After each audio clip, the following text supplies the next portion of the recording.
Okay, तो यह है गुलिवर, शर्मिला, आलसी और डरपोक इंसान।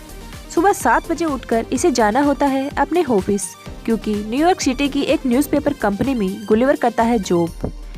मिलिंग डिपार्टमेंट का हेड बनकर अब एक दिन गुलिवर के ऑफिस में डेड क्वीन नाम का एक नया एम्प्लॉयर आता है, जिसकी गुलिवर से दोस्ती हो जाती है। अब क्योंकि गुलिवर उसका सीनियर और डेन क्वीन उसका जूनियर, इसीलिए गुलिवर खुद को और स्मार्ट दिखाने की कोशिश करता है, जो कि असल में वह है एक फुद्दू किस्म का आदमी। और यह है दार्ची, जिस पर गुलिवर अपनी जान छिड़कता है। कई सालों से बेचारा दार्ची के साथ स्वयं रचाने के सपने देख रहा है, लेकिन दिल की बात जुबान तक लाने की हिम्मत कहाँ बेचारे में।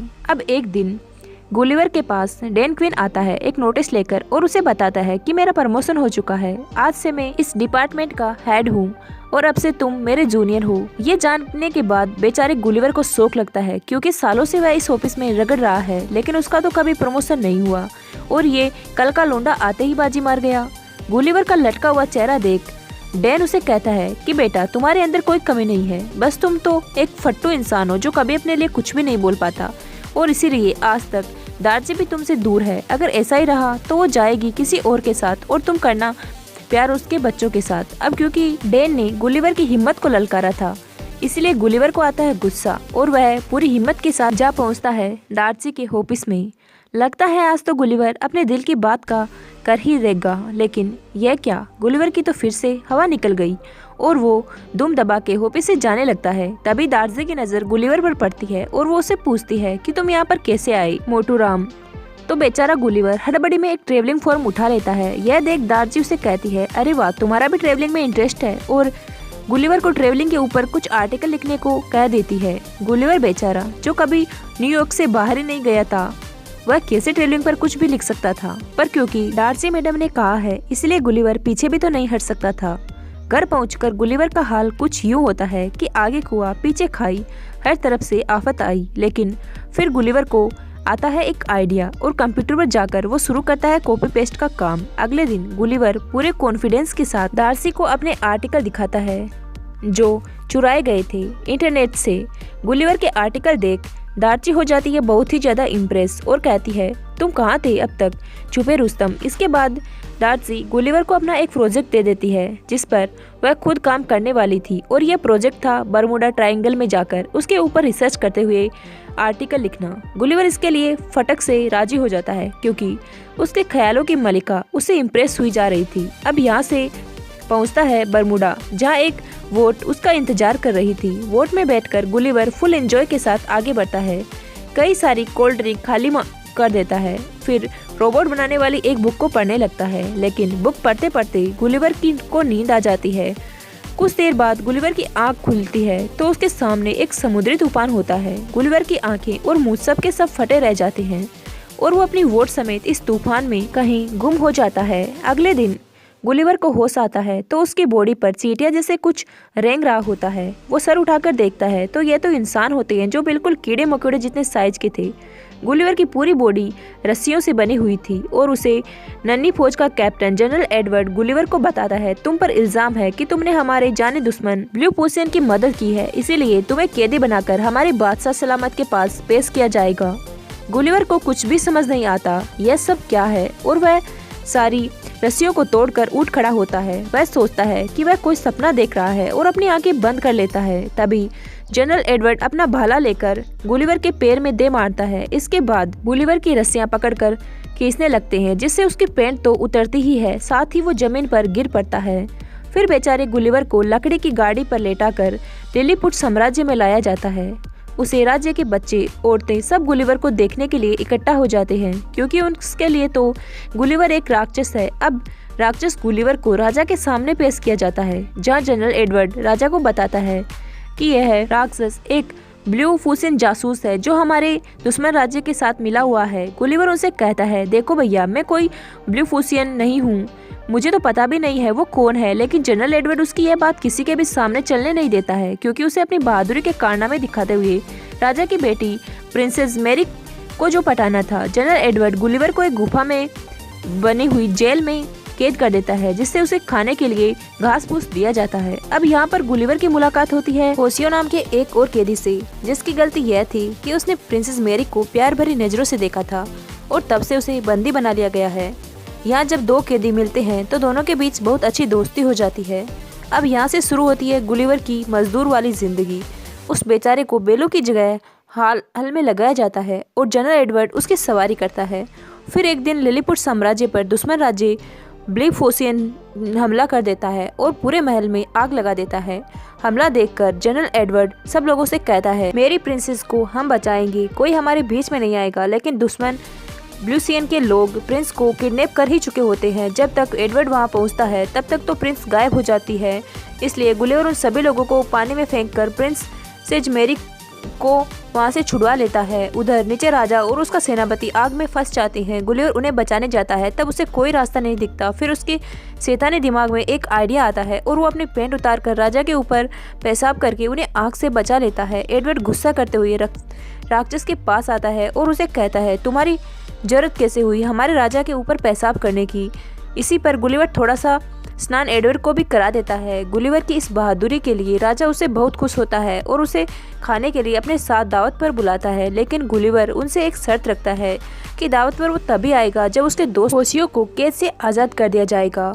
राजा उसकी ये शर्त मान लेता है और होशियो को आज़ाद करके उसे भी गुलिवर के साथ दावत पर आने का न्योता देता है। दावत के टाइम राजा गुलिवर से उसके बारे में पूछने लगता है। वो कहता है, प्यारे राक्षस, ये बताओ तुम आखिर हो कहाँ से। इस पर गुलिवर उन्हें बताता है कि मैं कोई राक्षस नहीं हूँ, मेरा नाम है गुलिवर और मैं न्यूयॉर्क सिटी से आया हूँ। यहाँ पर सभी लोग गुलिवर को न्यूयॉर्क सिटी का प्रेसिडेंट समझने लगते हैं। जिसके बाद गुलिवर भी अपनी लंबी लंबी फेंकने शुरू कर देता है। वह कहता है कि मैं न्यूयॉर्क में सभी लोगों की जान बचाई थी और इसीलिए आज मैं वहाँ का पावरफुल प्रेसिडेंट हूँ। इसके बाद राजा उससे कहता है, फिर तो मैं अपनी प्रजा की बहुत फिक्र हो रही होगी। हम जल्दी ही तुम्हारी वोट ढूंढ देंगे जिससे तुम वापस अपनी प्रजा के पास जा सको। अब गुलिवर के लिए एक आलीशान बहुत बड़ा घर तैयार कराया जाता है, जिसमें सैकड़ों मजदूर हर वक्त उसकी सेवा के लिए लगे रहते हैं ताकि बड़े आराम से गुलिवर यहाँ पर रह सके।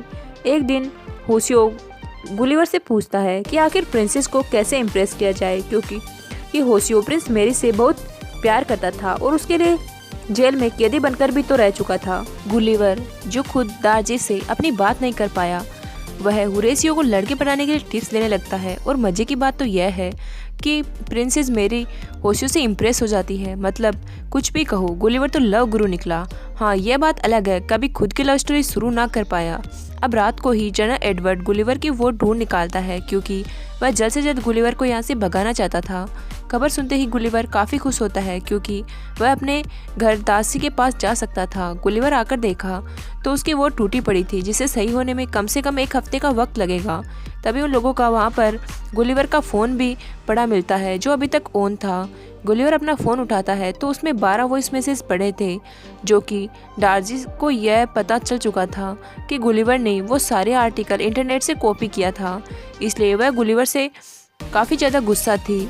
वॉइस मैसेज सुनने के बाद गुलिवर की हालत ख़राब हो जाती है। वो अब दार्जी का सामना नहीं करना चाहता था, इसलिए लिलीपुट में रुकने का ही मन बना लेता है। गुलिवर के रुकने से पूरा साम्राज्य बहुत खुश होता है, सिवाय एडवर्ड को छोड़कर। एडवर्ड नहीं चाहता था कि गुलिवर और यहाँ रुके, इसलिए वो राजा के पास जाकर राजा के कान भरने लगता है। इस पर राजा एडवर्ड की बात मानने की जगह गुलिवर को ही पूरे साम्राज्य का जनरल बना देता है। अब से एडवर्ड की जगह गुलिवर ही पूरी साम्राज्य की सुरक्षा देखेगा। अब एक बार फिर ब्लूफोसियन की लिलीपुट पर हमला कर देती है और एडवर्ड को मौका मिल जाता है गुलिवर को नीचे दिखाने का। एडवर्ड पूरी सुरक्षा व्यवस्था को ही हटा देता है, जिससे गुलिवर लिलीपुट को दुश्मनों से बचा ना पाए। हमले की खबर सुनकर गुलिवर दुश्मनों को रोकने के लिए आता है और अपने कपड़े उतारकर पानी में घुस जाता है। पानी में जाकर वो दुश्मनों को समझाता है कि मुझे कोई लड़ाई नहीं करनी, मैं वैसे ही तुम्हें करने की एक्टिंग करूंगा और तुम यहाँ से भाग जाना। लेकिन ब्लूफोसियन के लोग गुलिवर से दोस्ती करने तो आए नहीं थे, इसलिए पूरी सी जो है उसके ऊपर हमला करने लगती है और ये देख एडवर्ड काफी खुश होता है, लेकिन फिर गुलिवर को गुस्सा आता है और वो दुश्मनों के सारे जहाज की रस्सियां पकड़कर उन्हें पानी के बाहर फेंक देता है और एक बार फिर से गुलिवर की जय जयकार शुरू हो जाती है। राजा एक बार फिर गुलिवर से काफी खुश हो जाता है। अब तो गुलिवर के शौक मौज के लिए और भी अच्छे इंतजाम कर दिए जाते हैं, जिसमें उसकी मसाज करना, बाल काटना सब कुछ शामिल होता है। उधर गुस्से से भरा हुआ एडवर्ड जाकर दुश्मन राजे से मिल जाता है और गुलिवर की बोर्ड से रोबोट बनाने वाली बुक निकालकर एक रोबोट तैयार करता है जिससे गुलिवर को हराया जा सके। ब्लूफिशन के लोग लिलीपुट पर एक बार फिर से हमला करते हैं और गुलिवर फिर से तैयार है उन छोटे लोगों को हराने के लिए, लेकिन उसका सामना जब एडवर्ड के रोबोट से होता है तो गुलिवर की हवा टाइट हो जाती है क्योंकि ये रोबोट गुलिवर से भी काफ़ी ज़्यादा बड़ा था। एडवर्ड गुलिवर की पैंट पकड़कर उसे हवा में लटका देता है और गुलिवर यहाँ पर हार मान लेता है। इससे पूरे लिलीपुट को गुलिवर की सच्चाई का पता चल जाता है। गुलिवर उन्हें खुद बताता है कि वह कोई बहादुर प्रेसिडेंट नहीं है, सिर्फ एक नॉर्मल इंसान है और सिर्फ हवाबाजी के लिए उसने यह बड़ी बड़ी बात फेंकी थी। तो अब यहाँ से एडवर्ड गुलिवर को बांधकर एक ऐसी जगह फेंकवा देते हैं जहाँ पर आज तक किसी ने भी जाने की हिम्मत नहीं की थी। गुलिवर किनारे पर पड़ा होता है, तभी एक लड़की उसे ग्लास में बंद कर लेती है क्योंकि वह लड़की गुलिवर के आगे बहुत ही विशालकाय थी, जिसके सामने गुलिवर भी चींटी जैसा लगता है। वो बच्ची गुलिवर को अपनी डोल बना लेती है और डोल के कपड़े पहना के उसे बारवी हाउस में छोड़ देती है। इधर गुलिवर को ढूंढते हुए दार्जी भी लिलीपुट में आ पहुंचती है और उसे भी गुलिवर की तरह ही जेल में कैद कर दिया जाता है। डार्ची को देखकर होरेसियो वहां से गुलिवर के पास जा पहुंचता है और उसे बताता है कि तुम्हें ढूंढते हुए दार्ची यहाँ पर आई थी और एडवर्ड ने राजा के साथ उसे भी बंदी बना लिया है। और ये सुनते ही गुलिवर डार्ची को बचाने के लिए निकल पड़ता है। जेल में आकर गुलिवर डार्जी से मिलता है, तब डार्जी उसे ऊपर गुस्सा करने लगती है। वह कहती है कि सच सच बताओ, ये सब छोटे लोग कौन है। यहाँ पर गुलिवर डार्जी को शांत करता है और उसे सब कुछ बता देता है कि उसने डार्जी से झूठ क्यों बोला था और वह उसे कितना प्यार करता है। डार्जी के मिलते ही गुलिवर के अंदर जुनून आ जाता है और वो अब डिसाइड करता है कि वो एडवर्ड से लड़कर लिलीपुट को दुश्मनों से आज़ाद कराएगा। अगले दिन फिर से रोबोट और गुलिवर का सामना होता है। रोबोट फिर से गुलिवर को मारने लगता है क्योंकि एडवर्ड ने उसे और भी ज्यादा एडवांस कर दिया था। रोबोट बार बार गुलिवर के करंट लगा रहा था जिससे गुलिवर कुछ भी नहीं कर रहा था, लेकिन फिर होरेसियो के दिमाग की बत्ती जलती है और वो एक रस्सी पे लटक कर रोबोट के अंदर घुस जाता है। अंदर जाकर वो रोबोट के बाहर के तार काट देता है, जिससे अब रोबोट गुलिवर के करंट नहीं लगा पाता। मौका मिलते ही गुलिवर रोबोट के ऊपर हावी हो जाता है और बड़ी ही आसानी से वो मार मार कर रोबोट को खत्म कर देता है। लिलीपुट की पूरी प्रजा गुलिवर का जोरदार स्वागत करती है।